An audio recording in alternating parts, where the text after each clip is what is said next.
Pesantren Al-Mubarok berdiri di pinggir desa Karangturi, sebuah tempat yang sederhana namun penuh ketenangan. Di antara pepohonan bambu yang berdesir diterpa angin sore, suara lantunan ayat suci dari para santri selalu terdengar, menandai hidupnya suasana religius di sana.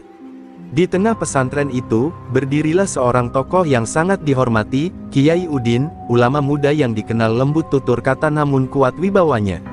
Ia bukan hanya seorang guru agama, tetapi juga seorang pembimbing spiritual yang menjadi panutan bagi banyak orang. Kiai Udin memulai pesantrennya dari bangunan kecil yang ia bangun bersama para santri dan warga sekitar. Tidak ada kemewahan, tidak ada fasilitas mewah, semua berdiri atas dasar keikhlasan dan gotong royong. Baginya, ilmu agama tidak membutuhkan kemegahan, yang dibutuhkan hanyalah hati yang bersih dan ketulusan dalam menuntut ilmu. Setiap pagi, ia selalu bangun lebih awal, mengawali hari dengan salat tahajud lalu membangunkan santri untuk salat subuh berjamaah. Ketenangan Kiai Udin membuat banyak warga datang kepadanya untuk meminta nasihat. Ada yang meminta doa, ada yang ingin memperbaiki rumah tangga, hingga ada pula yang hanya ingin mendengarkan ceramah singkat darinya. Kiai Udin tidak pernah menolak siapapun. Dengan sabar ia duduk, mendengarkan keluh kesah masyarakat, lalu memberikan jalan keluar yang sesuai syariat dan penuh kelembutan. Namun, beberapa minggu terakhir, Kiai Udin mulai merasakan sesuatu yang ganjil di desa. Angin malam berhembus lebih dingin dari biasanya, dan hewan-hewan ternak warga sering menghilang tanpa jejak. Suara-suara aneh terdengar dari hutan di belakang desa, membuat beberapa warga takut keluar rumah setelah maghrib. Hal-hal ini tidak pernah terjadi sebelumnya, membuat suasana desa perlahan berubah suram. Kejanggalan semakin terasa ketika beberapa warga datang kepada Kiai Udin dengan wajah pucat dan mata lelah. Mereka mengaku sering mengalami mimpi buruk yang sama, sosok bayangan hitam yang berdiri di sudut rumah mereka, mengawasi tanpa suara. Beberapa anak kecil bahkan menangis ketakutan setiap malam, seakan melihat sesuatu yang tidak bisa dijelaskan oleh orang dewasa. Kiai Udin mencoba menenangkan mereka, meyakinkan bahwa semua mimpi buruk itu hanyalah gangguan setan yang harus dilawan dengan doa dan keteguhan hati. Namun di balik ketenangannya, ia menyimpan kekhawatiran mendalam. Ada sesuatu yang tidak wajar sedang merayap memasuki kehidupan desa, sesuatu yang ia belum bisa identifikasi. Ia mulai memperbanyak wirid dan meminta para santri memperkuat ibadah. Meski demikian, aktivitas pesantren tetap berlangsung seperti biasa.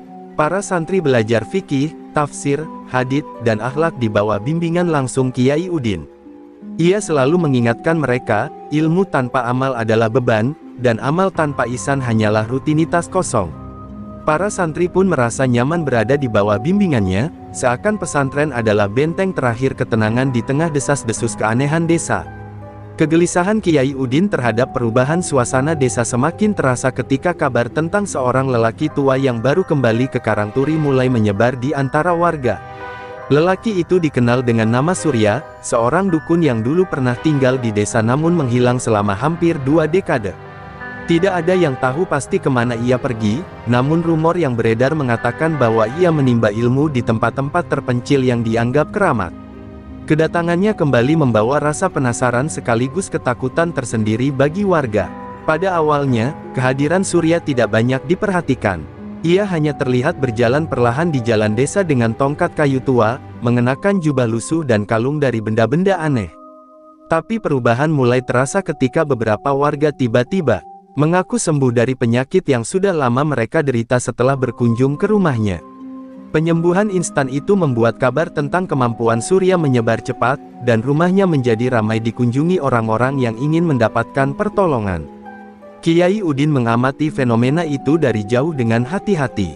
Ia tidak ingin berburuk sangka tanpa bukti, namun ia juga tahu bahwa penyembuhan yang terlalu cepat dan mudah seringkali membawa konsekuensi tersembunyi. Beberapa warga yang pernah mengadu kepadanya mengenai mimpi buruk tiba-tiba tidak lagi datang ke pesantren. Mereka memilih jalan pintas, berharap kekuatan dukun itu dapat menyelesaikan persoalan mereka tanpa perlu usaha spiritual. Suatu sore, seorang santri bernama Fajar mengabarkan bahwa rumah Surya sering terlihat dipenuhi asap pekat, seolah ada ritual yang dilakukan di dalamnya.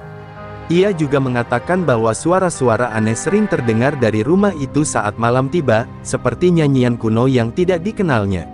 Kiai Udin hanya mengangguk, menahan kegelisahan yang semakin tumbuh. Ia tahu bahwa fenomena semacam itu bisa jadi tanda bahwa kekuatan gaib sedang dimainkan.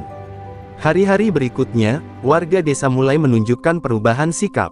Mereka yang pernah dikenal ramah dan ringan tangan, kini sering terlihat murung atau mudah marah tanpa sebab jelas. Beberapa dari mereka bahkan mulai menjauh dari kegiatan ibadah berjamaah, dengan alasan tidak enak badan atau terlalu sibuk.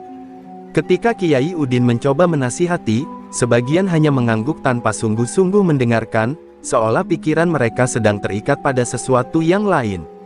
Kiai Udin menyadari bahwa apa yang ia rasakan sejak beberapa minggu terakhir bukanlah sekadar firasat. Ada pengaruh kuat yang kini mulai menjerat desa, dan pengaruh itu tampaknya berasal dari Surya. Meski begitu, ia tetap memilih untuk tidak langsung menuduh. Ia lebih mengutamakan kebijaksanaan, menjaga agar hubungan dengan warga tetap baik, sambil terus mengamati perubahan yang terjadi. Suasana desa semakin berubah ketika Surya mulai menawarkan jasa perlindungan dalam bentuk jimat. Warga yang sebelumnya takut keluar rumah kini justru meletakkan kepercayaan mereka pada benda-benda itu. Mereka merasa lebih aman, padahal tanpa mereka sadari, ketergantungan itu justru melemahkan keimanan mereka sendiri. Pesantren Al-Mubarok perlahan tampak lebih sepi dibandingkan sebelumnya. Di penghujung hari, Kiai Udin berdiri di halaman pesantren sambil memandang langit yang mulai gelap. Angin malam membawa rasa tidak nyaman yang semakin tajam, seakan memberi tanda bahwa badai spiritual sedang mendekat. Dengan hati yang mantap, ia bertekad untuk mencari tahu lebih dalam tentang Surya dan ilmunya. Ia tahu bahwa pertempuran ini tidak hanya soal manusia melawan manusia, tetapi pertarungan antara cahaya dan kegelapan yang semakin mendekat. Sejak munculnya pengaruh Surya, perubahan demi perubahan pada diri warga menjadi semakin jelas. Pada pagi hari, Kiai Udin memperhatikan bahwa orang-orang yang biasanya rajin ke masjid kini jarang terlihat. Mereka lebih banyak berdiam diri di rumah, dan sebagian bahkan terlihat menghindar ketika berpapasan dengannya. Ada sesuatu pada tatapan mata mereka, kosong, sayu, dan seolah kehilangan arah. Seakan ada beban tak kasat mata yang menindih jiwa mereka. Suatu hari, seorang ibu tua bernama Magnarti datang ke pesantren dengan wajah yang benar-benar pucat. Ia bercerita bahwa menantunya berubah menjadi mudah marah, bahkan hal kecil seperti suara ayam berkokok bisa membuatnya meledak. Wajah Magnarti gemetar ketika ia mengatakan bahwa menantunya kerap berbicara sendiri pada malam hari, seolah sedang mendengarkan bisikan dari sesuatu yang tidak terlihat. Kiai Udin mendengarkan dengan penuh perhatian, semakin yakin bahwa ada sesuatu yang jauh lebih besar dari sekadar gangguan mimpi buruk. Di sudut desa lain, anak-anak pun mengalami hal yang tidak biasa. Mereka sering berteriak ketakutan di tengah malam, mengaku melihat bayangan tinggi hitam berdiri di depan jendela rumah. Padahal, rumah-rumah itu terletak di area yang cukup terang. Para orang tua mulai cemas, tetapi alih-alih datang ke Kiai Udin untuk meminta doa, sebagian besar malah pergi ke rumah Surya untuk meminta penjaga spiritual. Situasi ini membuat pesantren terasa semakin terpisah dari kehidupan masyarakat. Kiai Udin mulai melakukan kunjungan ke beberapa rumah warga yang paling terdampak. Di salah satu rumah, ia menemukan benda-benda aneh, tali merah yang digantungkan di sudut ruangan, kerikil hitam yang disimpan dalam mangkuk tanah liat, serta kertas berisi simbol-simbol yang tidak dikenalnya. Ketika ia bertanya kepada pemilik rumah, mereka hanya menjawab singkat, "Ini dari Surya, Kiai." Katanya untuk menolak bala. Jawaban itu makin mempertebal rasa khawatir Kiai Udin. Setiap malam, suasana desa terasa lebih mencekam. Lampu-lampu rumah tampak temaram, angin membawa suara-suara bisikan yang tidak jelas, dan beberapa pohon besar di pinggir desa seolah mengeluarkan aroma aneh seperti dupa yang terbakar. Para santri pun mulai merasakan efeknya. Beberapa dari mereka kerap terbangun di tengah malam tanpa alasan, merasakan adanya sosok yang sedang memperhatikan dari luar jendela asrama. Kiai Udin tidak tinggal diam. Ia mengumpulkan para santri di musola untuk memperbanyak wirid dan zikir setiap selesai salat. Suaranya tenang ketika mengatakan bahwa mereka sedang diuji dan harus menjaga hati serta keyakinan. Namun di balik ketegasannya, ia menyadari bahwa kekuatan yang mempengaruhi warga desa ini bukanlah kekuatan biasa. Ada tangan-tangan gaib yang bekerja, dan ia harus bergerak sebelum keadaan semakin memburuk. Sementara itu, rumor-rumor yang beredar membuat keadaan semakin kacau. Ada warga yang mengaku melihat bayangan hitam melintas di atap rumah, ada pula yang mendengar suara perempuan menangis di belakang sumur tua desa. Orang-orang mulai saling menuduh satu sama lain membawa sial atau menjadi penyebab keganjilan. Suasana damai Karangturi berubah menjadi tegang, dipenuhi bisik-bisik ketakutan yang semakin menggerogoti hati mereka. Di malam yang sunyi, Kiai Udin berdiri sendirian di depan serambi pesantren, memandang hutan gelap di belakang desa. Angin berhembus dingin, membawa aroma tanah yang lembab. Ia tahu bahwa sumber kekacauan ini berasal dari sesuatu yang telah berakar dan mulai menguasai batin warga. Dengan hati yang mantap, ia bersiap melangkah lebih jauh, sebab ia menyadari bahwa pertempuran spiritual ini baru saja dimulai. Keesokan paginya, setelah malam penuh kegelisahan, Kiai Udin memutuskan untuk mulai menyelidiki perubahan yang terjadi pada warga secara lebih mendalam. Ia mengajak 3 santri yang paling ia percaya, Fajar, Karim, dan Mizan, untuk menemaninya berkeliling desa. "Kita tidak boleh terburu-buru menuduh siapapun," ujar Kiai Udin dengan tenang, "tetapi kita juga tidak boleh membiarkan desa tenggelam dalam ketakutan." Para santri mengangguk hormat, merasakan beratnya suasana yang semakin hari semakin menekan. Mereka memulai dari rumah-rumah warga yang sebelumnya mengadu tentang gangguan mimpi buruk. Di rumah Pak Parmin, seorang petani tua, aroma aneh langsung tercium ketika mereka masuk. Di sudut ruang tamu, Kiai Udin melihat sehelai kain hitam tergantung dengan simbol lingkaran dan garis-garis melintang. Ketika ditanyai, Pak Parmin menjelaskan bahwa Surya memberinya benda itu untuk melindungi diri dari gangguan gaib. Kiai Udin memperhatikan benda itu cukup lama, menyadari bahwa simbol tersebut bukanlah sesuatu yang berasal dari ajaran Islam. Rumah berikutnya bahkan lebih mengkhawatirkan. Di rumah Bu Rasti, seorang janda yang tinggal bersama 2 anaknya, mereka menemukan mangkuk berisi air kental yang warnanya kehijauan. "Ini air obat dari Surya," kata Bu Rasti dengan wajah lelah. Katanya untuk menenangkan anak-anak yang sering menangis. Namun setelah diperiksa lebih dekat, air itu mengeluarkan bau anyir yang membuat Fajar merasa mual. Kiai Udin hanya menutup matanya sejenak, semakin yakin bahwa Surya sedang menanamkan sesuatu yang tidak wajar di hati warga. Setiap rumah yang mereka datangi, selalu ditemukan jimat, sesajen, atau kertas berisi tulisan rancu yang tidak mereka pahami. Tak jarang, para pemilik rumah terlihat seperti sedang berada dalam pengaruh sesuatu, mata sayu, tatapan kosong, dan ucapan yang tidak fokus. Hubungan antara warga dan Kiai Udin yang dulu penuh kehangatan kini terasa berjarak, seolah mereka takut Kiai Udin akan mengambil benda-benda dari Surya yang mereka anggap menyelamatkan mereka. Pada sore hari, rombongan kecil itu berhenti di dekat sungai kecil yang mengalir di ujung desa. Di sana, mereka melihat seseorang tengah membakar sesuatu. Ketika didekati, orang itu ternyata adalah salah satu pemuda desa, namun tindakan dan raut wajahnya terlihat aneh, seolah ia tidak sepenuhnya sadar. Dalam api kecil itu, tampak selembar kertas dengan tulisan asing sedang hangus terbakar, mengeluarkan asap tipis beraroma menyengat. Pemuda itu langsung melarikan diri ketika melihat kehadiran Kiai Udin. Pengamatan demi pengamatan membuat suasana semakin jelas, kehadiran Surya membawa perubahan yang membahayakan ruhani warga. Kiai Udin menyadari bahwa pengaruh ini bukan sekadar kepercayaan buta, tetapi ada energi lain yang bekerja di baliknya. Ia memutuskan untuk mengumpulkan seluruh temuan mereka di pesantren malam itu juga, mempelajari satu persatu petunjuk yang telah didapat. Malam itu, Kiai Udin duduk lama di serambi musola sambil menatap benda-benda yang mereka kumpulkan. Jimat-jimat itu terasa dingin, hampir seperti menyimpan sisa-sisa energi yang menusuk kulit. Para santri menunggu dengan cemas, hingga akhirnya Kiai Udin berkata, "Ini bukan sekadar praktik perdukunan biasa. Ada kekuatan gaib yang sedang berusaha menguasai hati warga desa." Suasana hening. Para santri saling memandang, menyadari bahwa bahaya yang mereka hadapi lebih besar dari yang mereka bayangkan. Dengan suara tegas namun tetap lembut, Kiai Udin menutup pertemuan malam itu dengan kalimat, "Mulai besok, kita akan memperkuat pertahanan ruhani pesantren.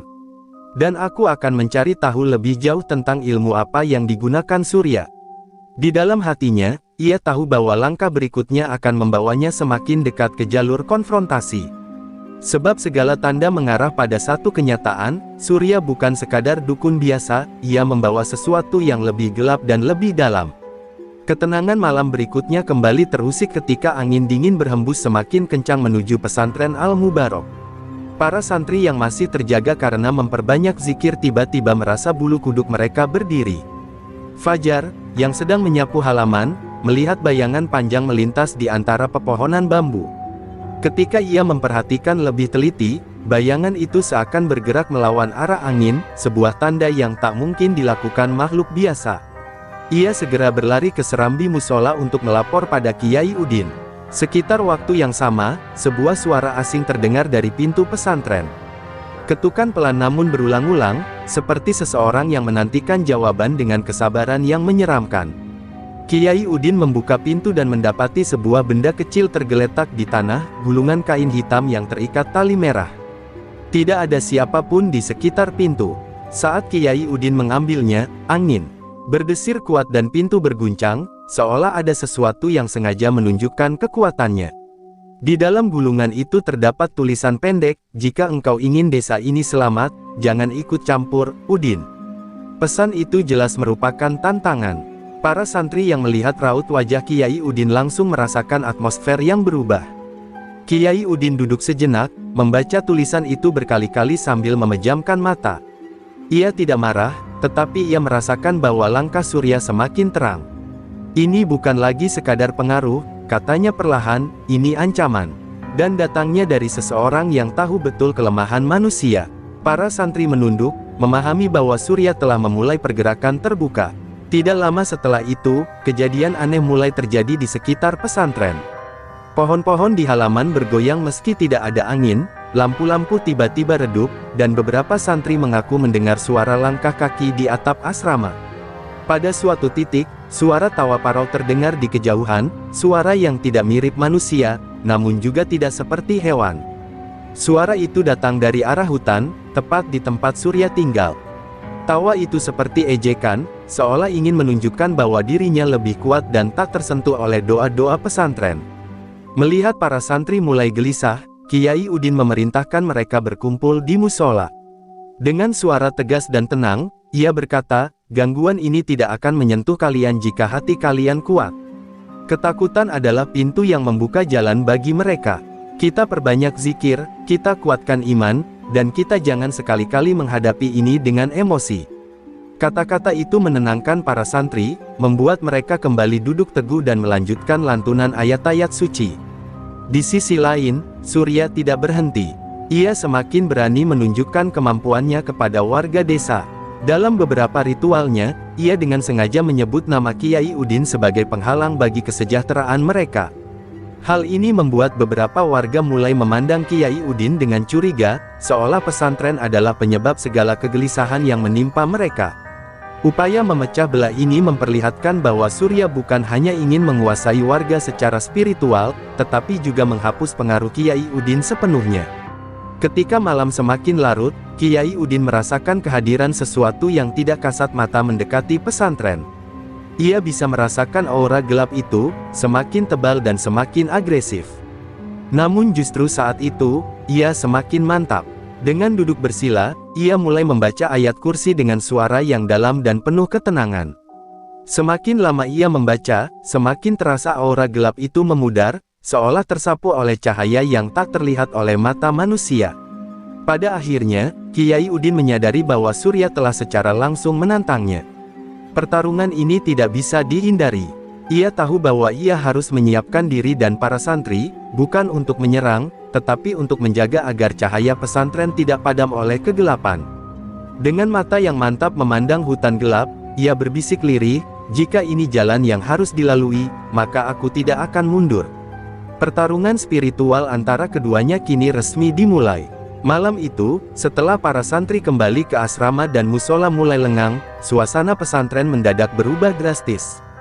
Angin kencang berembus dari arah hutan, membawa suara-suara lirih seperti bisikan makhluk yang tidak berasal dari dunia manusia. Atap asrama bergetar, dedaunan berputar cepat di halaman, dan udara tiba-tiba menjadi dingin menusuk tulang. Kiai Udin yang sedang berzikir di Serambi langsung membuka matanya dan merasakan gelombang energi gelap yang menghampiri. Ia tahu, ini adalah serangan pertama Surya.